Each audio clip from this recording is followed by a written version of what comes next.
You're listening to Bullpen Science with Dr. Richard Aplin, the podcast that gives you real health solutions to your real health problems.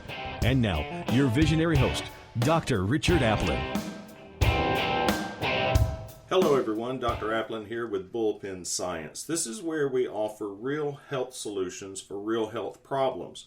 And we were talking in the office and we decided to change it up just a little bit for today. And what we're going to do is Glenda and I are just going to have a conversation with you guys. Hello Glenda, good morning. Good morning. So one of the things that we have been discussing over the past several weeks is the inevitable beginning of the new school year. And then the staff were talking about some of these issues that we continually see year in and year out when kids are starting back to school. And so today we're going to offer some real health solutions to some of these real health issues with going back to school. Okay, so, year after year, I have heard and seen children have back and neck issues and complain really about how heavy their backpacks are. Absolutely. I mean, when I pick up the backpack, I realize, oh my goodness, this thing is so heavy. But I didn't even think at the beginning about how small the child is as opposed to how big I was. Correct. I mean, if I were to be carrying around a load of books like children have to carry around these days, I think it would be like, 50 to 100 pounds on my back. I don't want to do that. So I wanted to ask you today, what can be done about that? I mean, what is the solution to first of all, what is the backpack problem? Well, really, the backpack problem is that the kids are having to haul these books around and they don't have enough time to go to their lockers. Mm-hmm. All right, so they can't really store the books in the lockers. They have to carry them around with them all day long. Mm-hmm. Now, sometimes the kids might be a little bit lazy and they complain that, they don't have the discipline to go to their locker and put the books in, trade them out, and then get to the classroom. And I know there's a big issue with the number of kids in school and how congested the halls are, and I've seen it firsthand with my kids. But the big thing with the backpacks is how these kids are wearing these backpacks. Okay. Now, there are a number of backpacks out there that have waistbands. There's straps that go around your waist that will take the pressure off the shoulders. Mm-hmm. But I even saw it with my kids, and hopefully today I'm going to offer. Now, this is coming to you not only as a doctor, but also a parent watching my kids carry these crazy backpacks. The problem that I see in backpacks is that the strapping is really designed for an adult. It's not really designed for a kid. So what happens is these kids, they let the slack out on these straps for their shoulders, and so the backpack actually comes down and hits them in the rear end. Right, I've seen that. Or it bounces off the back of their legs as they're walking. Yeah. So a real health solution, which is really just a common sense type thing, is take the straps, set the strap up for the kid, proper, then add about 2 to 3 inches below where the buckle is on that strap, cut that strap.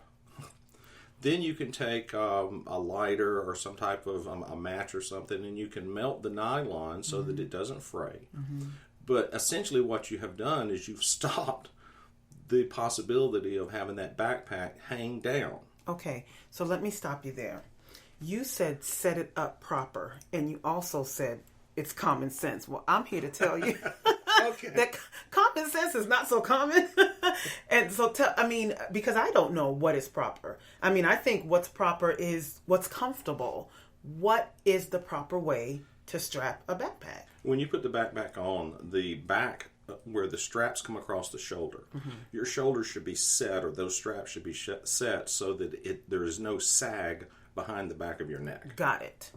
All right, and you see these kids, they put this on, and the backpack is actually hanging down way down their back. Yeah, I've seen that. Well, that's completely inappropriate. Okay. The next thing is make sure that when you put the backpack on the kid that you use the waist strap. Mm-hmm. Now, as the kids grow up, of course, they're gonna fight you on that. Mm-hmm. And as they increase in age and they increase hopefully in their discipline, they'll learn how to change out their books so the backpack is not as heavy. I think this is really important for kids going into the middle school or in the elementary school, and maybe their first year going into high school. But, I watch, because I don't live that far from the high school. And so I watch these kids walking down the street going to school in the mornings, and I see those backpacks hanging down, and I just want to run out there and clip that strap and have them put that backpack where it belongs. Well, thank you for that. Now, the next thing is, don't necessarily get the largest backpack.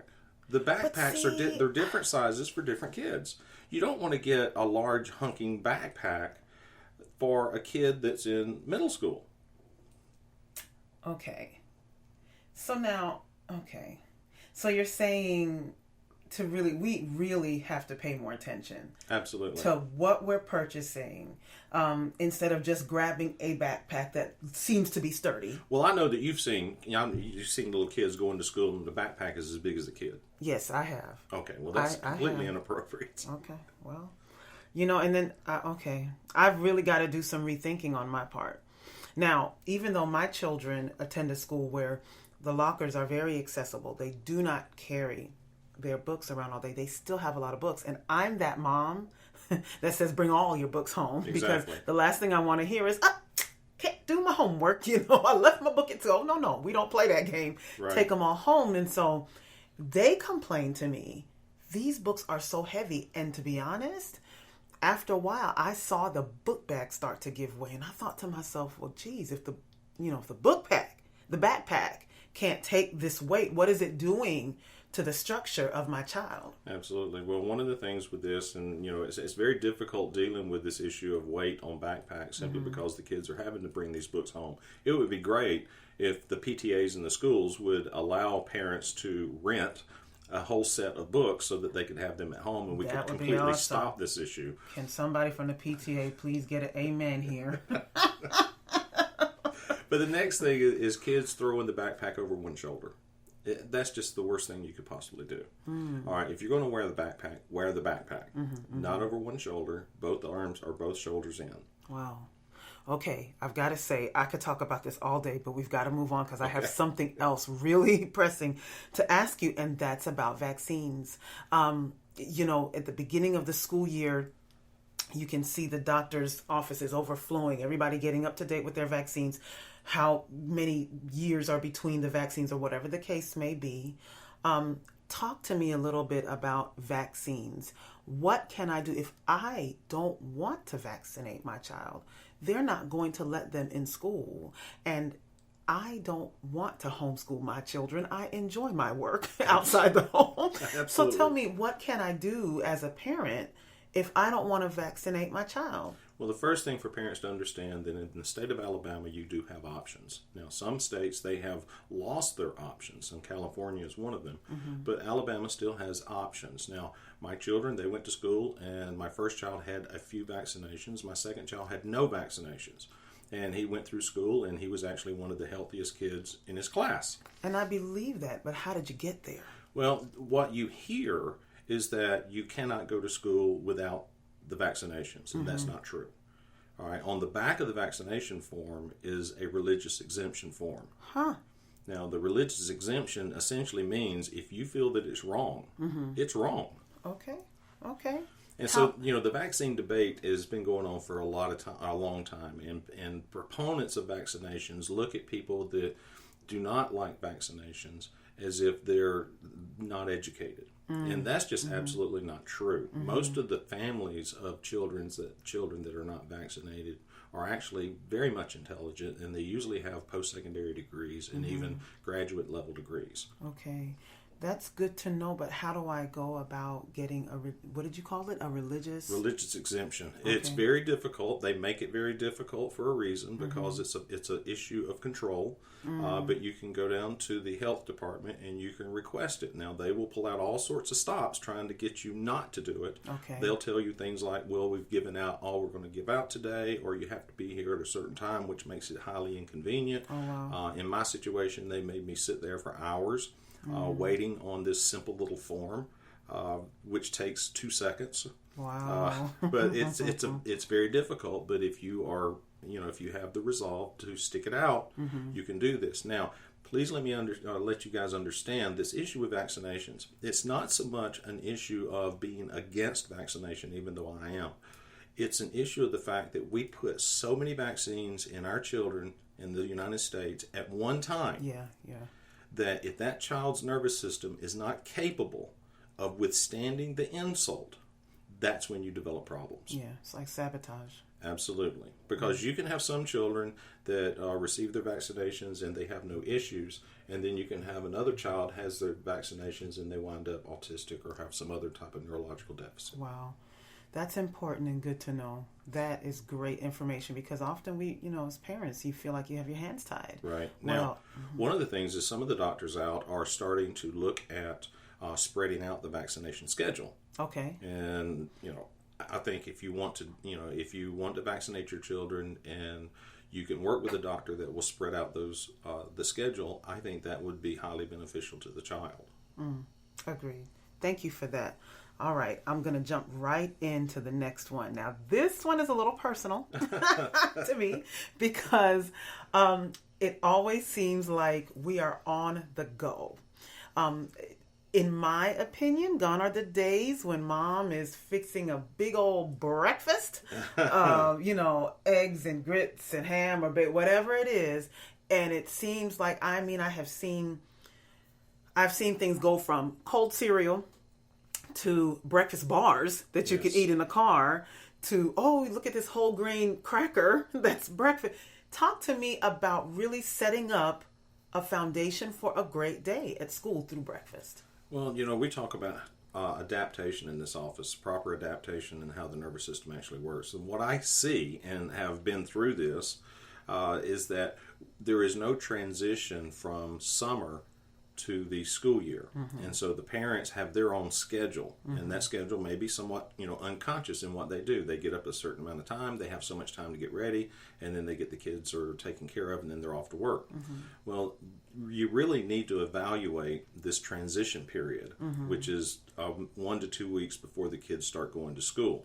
And one of the things you could do is start setting the clock 1 to 2 weeks ahead of time and start getting the kids up. Now, I know parents are going to give me some grief over this, but I'm telling you, if you will take the time to make that child some breakfast, or if the child is older, have them make the breakfast for the family. That's one of the things that my mother taught me. And so when I was in high school, I would make breakfast a lot of times for the family. And of course, I had 4 brothers, and so it was quite a large family, and we could eat quite a bit. So if you could take the time to start establishing a pattern of good nutrition in the morning, it will pay off dividends for that child. Okay, now talk to me. What is good nutrition in the morning? Well, good nutrition is not a Pop-Tart. Right. What? Those are tasty. But it is not a Pop-Tart. It is not a cereal bar, and it's not cereal. One of the we have so many people with so many allergy issues, especially food allergies. Yeah. And one of the worst things to do is to load a child up with sugar and grain. Yeah. First thing in the morning. Yeah, I agree. All right, because you're going to have some type of allergic response to the grain, and of course the sugar is not good for you. And a lot of people don't realize that there is a lot of sugar in milk. Yeah. A lot of sugar. Yes, indeed. And of course, the whole fat milk is actually much better for you than the skim milk. Now that's news to me. Right, because it's the fat that helps everything work. And now the science, we've teeter-tottered back and forth for years, is it good to have fat? Is it bad to have fat? Well, the fat is not the issue. All right, it's the sugar. Wow. So if you have a high level of fat, which is a natural concentration level in the milk, it will offset the sugar so that it does not have some type of negative effect on your metabolism. Wait a minute. So are you telling me that since sugar is the problem, the same old nasty skim milk that I drink is worse than the good old thick, rich whole milk? Absolutely. You gotta be kidding me. Absolutely. And now you're starting to see this come back. More and more scientists, more and more doctors are educating themselves on this issue of these fats that are in the milk are actually good for you. All right. They help your metabolism. They help your neurology. Okay. All right. So when you take those fats out, now you have unbalanced what's in the milk. And so you can tout all day long of how all these different nutrients have been added to your milk, all these different minerals. I see calcium fortified milk. Right. It's unbalanced. And so how is the body going to use that? It actually becomes more of a stressor than a beneficial issue. Okay. So now I know my son is going to be very happy to hear that whole milk is the way to go. But we're still, I mean, when I think about milk, I instantly think about cereal. Right. I'm not a cereal fan because the cereal that I like to buy my kids absolutely despise, because I won't buy with a lot of sugar. Now I know they're getting sugar anyway in the milk. Right. And I won't buy with artificial coloring. Well, that X's out a whole lot of things that they like. But have you noticed that there is an increase in advertising right now with companies moving from artificial colors to natural colors? I have seen. I still don't trust it though. Absolutely, because it's still full of sugar. Yeah, there's something to it. So what would be an ideal morning breakfast? Start me off on a good day. What do I need to be eating? What do my kids need to be eating? They need to be eating protein. And the reason why is protein and fat are one of the slowest burning materials in the body. It provides the most energy over a longest period of time. But isn't there protein in milk? I'm sorry to interrupt. There is protein in milk, all right? Okay. And so the protein in milk is good for them, all right? But the protein that's in grain is not so good for them. And so they wind up having these spikes and these allergic responses, and they go through these really high peaks, and then they go into a lull. And so it's very difficult for kids to maintain their level of attention when they're having all these nutritional spikes in their system. Okay. So if you can get up and make a breakfast that has protein, it has fruit, it has even vegetables, first thing in the morning, your child will actually perform better at school than they will if you load them up with a bunch of sugar. Please give me a breakfast vegetable. Tomatoes. All right. Tomatoes aren't fruit. I was told tomatoes were fruit. You can use it. They are fruit, but they also have a lot more nutrients. Now, you can also have spinach omelets. Oh, okay. Got it. Frittatas. All right. All right. Now, you're going to have to get up and make it. Don't go to the grocery store and buy that frittata that's in the plastic bag. Oh. Okay. But frittata, that is a great idea because, frittatas are easy to make. Yes. And you can put them in the oven and go run and do something else. Absolutely. And come back and get, wow. And honestly, you could make the omelet or the frittata the night before and put it in the refrigerator and then heat it up. But please understand, don't heat it up in a microwave. Well, how am I supposed to heat it up? All right. You're supposed to put it back in a pan and either put it in the oven with a cover over it or put it up on the stove and heat it up that way. Wonderful. That is good advice. Now, if we can get a good foundation, we can expect a little bit more of our kids. Right. All right. Now, I've heard you say something in the office that is just it tickles me every time I hear you talk about test-taking focus. Absolutely. Please let the cat out the bag and tell our audience. I usually hold this back for the adults or actually for the kids that are in college, but there has been a good bit of science that's showing that eating something as tiny as one of the fun-size Snickers bars or the Milky Way bars or some type of chocolate that has some milk fat and also a little bit of sugar in it, about 15 to 20 minutes before you take a test, you actually will have better short-term recall. Wow. Now, that candy bar is the fun size. All right. Well, what if I eat a king size? Won't I be smarter? No, there is a level of diminishing return here. But eating something like a chocolate kiss or something like that would actually increase your sugar concentration, and so the brain, since it operates off of sugar, you actually can improve your short-term recall. That's awesome. Now, that is not an excuse to walk around eating chocolate all day. Well, it has its benefits. Right. Now, one of the things that I see with the kids going to school is that, especially when they have test day, they'll drink a Mountain Dew and eat a moon pie. Or they'll take a Mountain Dew and eat a candy bar. Now, this is totally unacceptable because you're loading the system so heavy that you wind up pushing it into a lull, right, where they actually have a dump, and so they are very groggy. Their short-term recall is shot, and it definitely negatively affects how they perform on the test. That is good news. Thanks, Doc. Yes. Now, I love the fact that I see now that in the schools they've taken a lot of the soft drink machines out. Yeah. And they have water. They have some type of fruit drink or some type of vegetable drink, and I think that's fantastic. But we need to support our schools in what we send our kids, to school with. Like, I see a lot of kids walking around and I see that Mountain Dew bottle stuck in their backpack, and I just want to just scream. All right, it's the worst thing in the world to do. So as we're going back to school, one of the things that we wanted to hit on was the fact that we need to be a little bit more conscious about the backpack issue. Make sure the backpack fits the child. All right, and so I know that when you get into more of a custom-sized backpack, that you don't get the deep discounts. It may be a little bit more expensive, but I'm telling you that it will pay off dividends in the long run. All right, the next thing is make sure your child has a decent breakfast. Start the transition for the school. Now, that means start the transition now. All School is around the corner. Right, because the transition is not just for the kids. And see, this is what the adults typically think. I just need to train my kid. No, you have a pattern that you're in going to work. And so you have to transition that pattern too. And so 1 to 2 weeks worth of transitioning is typically enough to get the pattern set in. All right, so that you are performing at a higher level and it's more balanced and you're not stressing yourself out.